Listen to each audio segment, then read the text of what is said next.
Alright, what's happening, y'all? It's your boy Rico from Street Scores, and there is a lot going on in Commander Nation. I mean, y'all see me posting about 2-3 videos every day. I just posted a video about Jeremy Reeves making the All-Pro and Jonathan Allen, Deron Payne getting snubbed and all of that just a couple of hours ago. And then now suddenly it's reported that the Commanders tried to hire ex-Colts and ex-Lions head coach Jim Caldwell as offensive coordinator, and he said no. And of course we got to dive into that. I mean, what does it mean for the Commanders by Rivera and the guys that they even tried to get Jim Caldwell? And what does it also mean that he turned us down? Why did he turn us down? Also, Todd Boehly is apparently making a strong push to buy the Commanders. We got to talk about why that's a great idea and why that's also a bad idea at the same time. And of course, I want to hear from y'all in the comments section, but I'm going to provide y'all all of the points that I know of so far, the background of this guy, where did he come from, why he's interested in the Commanders, does he own any other teams, things like that. So before we dive into all of that, make sure you subscribe to the channel, hit the bell next to the subscription button so you get notification immediately. And every time I release an informative and opinionated video just like this one, make sure you pull up this Sunday. And I'm gonna try to stream every Sunday if I can during the off season. We're gonna open up the phone lines for y'all to call in. We're gonna talk free agency, draft, offensive coordinator, new ownership stuff, everything that I've basically done videos on throughout the week. We're gonna talk about it live on stream while we're watching other teams play in the playoffs. So make sure you pull up for that. And again, stay tuned for all of the content, man. I'm putting out like 2-3 videos a day, and I still have so much other stuff I got to do. I got to get to this draft stuff. I got to get to the mock drafts. I got to get to these film sessions for draftable players that I'm interested in, like Joey Porter and Anthony Richardson and those guys. So make sure y'all stay tuned for all of that. And I may even want to do some film sessions for Commanders players from last year, like Sam Howell's performance against the Cowboys and a lot of stuff like that. So stay tuned. And without further ado, let's get it.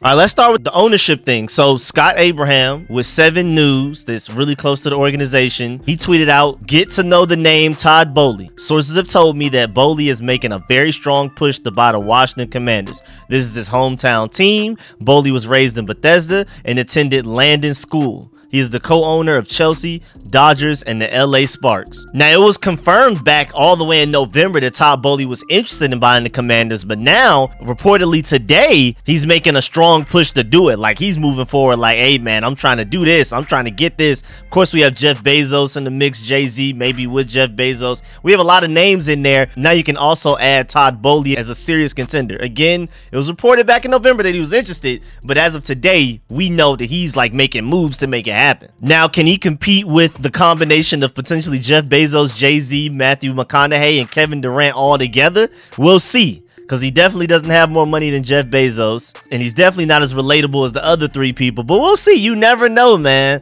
I'm really interested in seeing how this turns out. Now, there's positives and negatives to having him as a potential owner. Let's start with the negatives. I mean, he just dropped $5.4 billion on the soccer team, Chelsea, and he's still out here trying to buy more teams. I mean, when is he even going to have time to focus on the Commanders? Like, how would that even be able to become a priority for him? At least Jeff Bezos, I mean, he has his hands dipped in a lot of things, but now he's like a majority shareholder of Amazon, but he's not necessarily the CEO that has to handle day-to-day things. Whereas Todd Boehly, I mean, again, he already owns all of these other teams: Chelsea, the soccer team, the LA Dodgers, the LA Sparks, the fantasy sports company DraftKings, the esports organization Cloud9, who I actually root against in Halo Infinite tournaments, but that's still really cool that he owns them. But I mean, again, he's spread pretty thin. And then Chelsea alone is busy. I mean, Mark Bullock, he's out there in the UK. He's one of the guys that does a lot of great film analysis for the Commanders. He tweeted out, for those asking what happened at Chelsea, fell out with and fired the coach that won them the Champions League,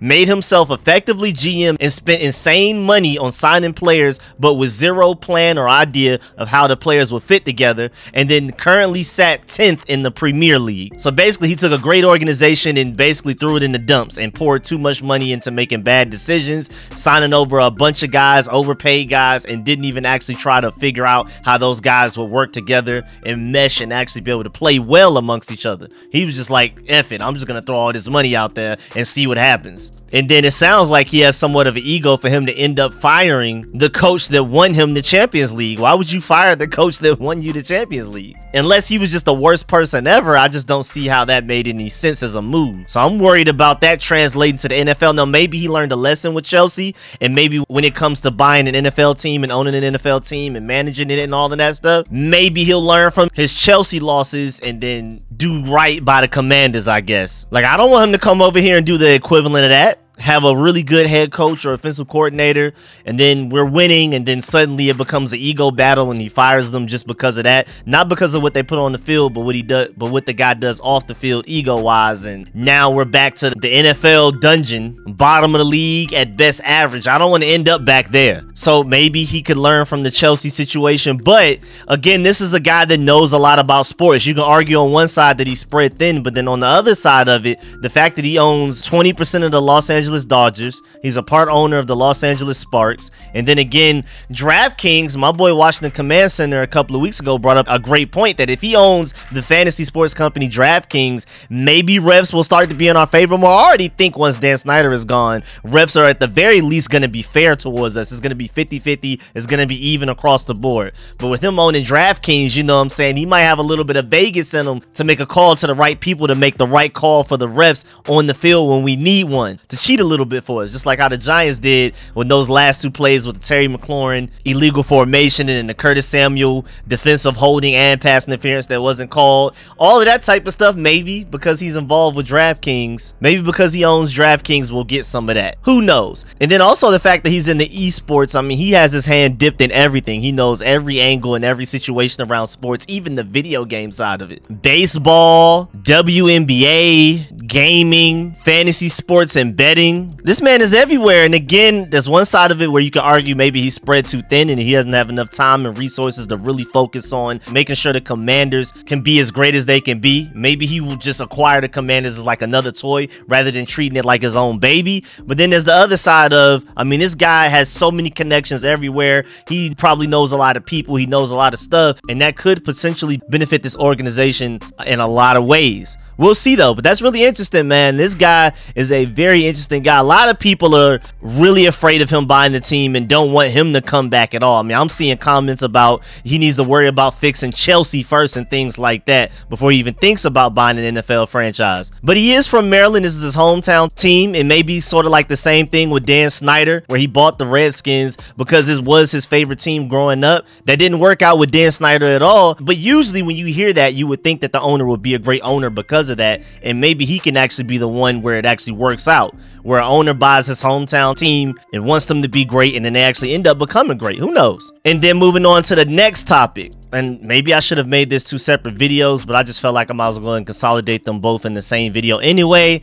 Mike Garafolo tweeted out the Commanders reached out to former Colts and Lions head coach Jim Caldwell about their vacant offensive coordinator job. Sources tell me and Rap Sheet as an ear rap report, but he told them he's only pursuing head coaching opportunities. He's interviewed for 2 this cycle already. So first of all, let's start with the fact that I think Jim Caldwell would have been a great hire for offensive coordinator. I mean, it already seems like Rivera's going to more than likely go with a veteran guy that he has connections to. I want to go the young, bright mind, somebody like in their 30s, 40s, at the latest 50s, that's innovative and takes our offense to another level and is creative, like Mike McDaniel, Sean McVay, Kyle Shanahan, a lot of those guys out there. I prefer something like that, but it seems like the Commanders, just based on everything Rivera's already said and hinted towards and his history of making hires and things like that, that he's probably going to play it safe and go with a veteran guy, at least this upcoming season. Because first of all, we don't know if Rivera's even going to be the head coach here past 2023. This may be his last season here. With a new owner coming in, potentially being Todd Boehly, no matter who the next owner is, Rivera's job is not safe. They may want to come in here and get a new GM.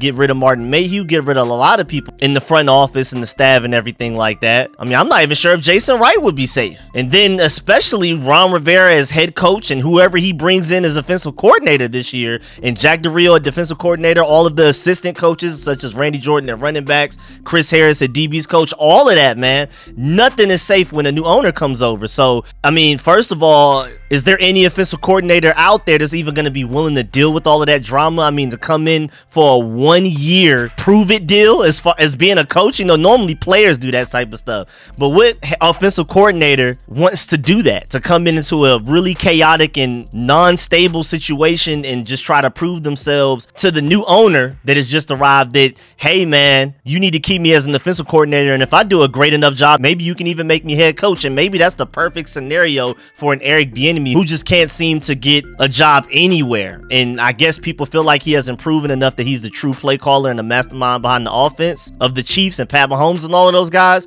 So really, honestly, I can only see Eric Bieniemy being the type of person that will be willing to take this offensive coordinator job on a 1-year trial, prove what he can do, and then maybe the new owner really likes him enough to where he can potentially get that promotion that he wants as far as being a head coach. Other than that, like as far as like a veteran guy like Jim Caldwell, those guys are not going to want to really do anything less than head coach unless they've really fallen from grace. Like maybe like a Cliff Kingsbury, somebody that was highly touted at first, but the recent situation was bad, so now they've been demoted and they're willing to take an offensive coordinator job, because most people aren't going to move laterally. Most people aren't going to go from being an offensive coordinator from one place to an offensive coordinator in another. Again, the only reason that we may appeal to that is because you come here as an offensive coordinator this upcoming season, you prove yourself, and then maybe the owner that's already here before the season even starts, say March or April, will see what you've done throughout the 2023 season and be like, you know what? I think you deserve to be head coach. That's the only appeal. Other than that, the Commanders have a bunch of red flags and negatives all over the place, and I think it's going to be really hard to get a really good quality offensive coordinator that isn't desperate. And then on top of that, Rivera and the guys want a guy that's going to come in and do a 2-to-1 run-pass ratio. I think that's extremely silly at this point in the NFL's history. In 2023, 2-to-1 run-pass ratio is never going to work. I don't even understand that one. I know I keep bringing up these stats over and over again, but I just want to get it through y'all head. The fact that 10 of the top 11 top passing attacks, according to DVOA, are all in the playoffs. You have to pass the ball to be great at this point in the NFL. It's not the 1980s anymore. And the top 3 running backs in the NFL as far as yards go are not in the playoffs. The top 5 quarterbacks are, all 5 of them. There's no way Rivera actually expects to be able to get an offense like that to take us anywhere seriously. I mean, maybe we can barely scratch and claw our way into the playoffs, but then after that, then what? You're going to have to be able to throw the ball and put up 30 points on somebody in a trip to the Super Bowl. And then on top of that, what offensive coordinator that's proven, and that's this veteran guy that they so obviously want, like a Jim Caldwell or something like that, a proven guy, what guy like that already has a good resume is going to come into a situation where the head coach and the GM is already telling them how to run their offense, 2-to-1 run the pass ratio? I don't care what you thought you was going to come in here and do. I know you're smart and all, and that's why we want you, but when we come here, we want to tell you how to dictate your offense. I don't even see how that makes any sense for us, but who knows, man? I mean, Jim Caldwell, it sounds like a thanks but no thanks, but I guess the best way we can look at it, glass half full, is that maybe he only said no because he wants to become a head coach somewhere. Maybe if he was willing to be an offensive coordinator, maybe he would have said yes. I don't know, but I doubt it. But that would have been a really good hire for us, man. Jim Caldwell for 1 year, I felt like would have been a great option. That wasn't one of the options I thought of. Of course, probably my favorite option right now is the offensive coordinator from the Eagles, who gets most of the credit for how Justin Herbert balled out his rookie season and how he developed further and beyond that season as well. And then he went to the Eagles and turned Jalen Hurts into who he is now. And I'm one of those people that didn't believe in Jalen Hurts, and my boy Shane over there, the offensive coordinator for the Eagles, found a way to make Jalen Hurts almost an MVP level quarterback. That would be my ideal situation, but again, he's an offensive coordinator for the Eagles. Why would he go over here to become an offensive coordinator for the Commanders with all the chaos? Again, only reason he would is because he would have a nice shot at becoming a head coach for the Commanders under new ownership. We'll see though. And I just think, again, with all of the chaos, any coach that has multiple options, that's not desperate, we're going to struggle. Because again, Jim Caldwell has already interviewed with 2 other teams. And even if it wasn't for a head coaching job, even if it were for other offensive coordinator jobs, I feel like we're one of the least appealing options for guys like that. So it's going to be really hard for us to get the offensive coordinator that us as fans want. And I think it's going to be even more difficult for Rivera and those guys to get the guy that they want, because apparently they want a proven veteran. And again, how are you going to bring in a proven veteran? The reason you want him is because he's proven and what he likes to do works, and then you're going to tell him to do something else? I just don't even see how that could potentially work at all. You're going to have to bring in some young guy and force him to do that. You won't be able to bring in the guy that you're looking for. They're trying to fit a square peg into a round hole right now, and I don't even understand what our offensive coordinator search got going on right now. Honestly, I'm just assuming that they were lying about that 2-to-1 run-pass ratio, because again, for reasons I've already stated, it's a bad idea, plain and simple. But then to already know as a head coach and say up front that when we bring in an offensive coordinator, this is how he's going to have to run his offense. He's going to have to call the plays. He's not just doing the schemes and play designs. He's going to have to call the plays, but then he's going to have to call the plays that we want him to call.